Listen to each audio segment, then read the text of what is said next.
Dobrý den, jmenuji se Martin Hrubeš a vítám vás v Hořelci. Hledáte po pracovním týdnu klidné místo na odpočinek?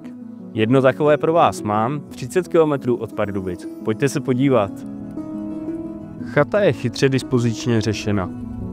Propojení kuchyně s obývacím pokojem působí útulně.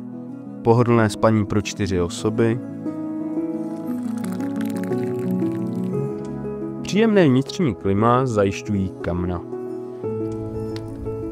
Obývacím pokojem vyjdeme na terasu o rozměru 15 m², ideální na společné večeře. Garáž s dostatkem skladovacích prostorů.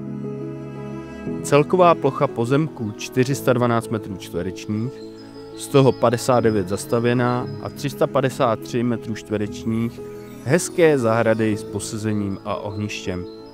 Chata je 50 metrů od břehu Chrudimky a to jistě potěší každého milovníka rybaření.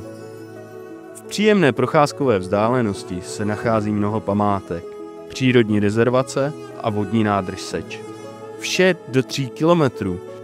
V Seči najdete spoustu restaurací a několik obchodů. Líbila se vám nabídka?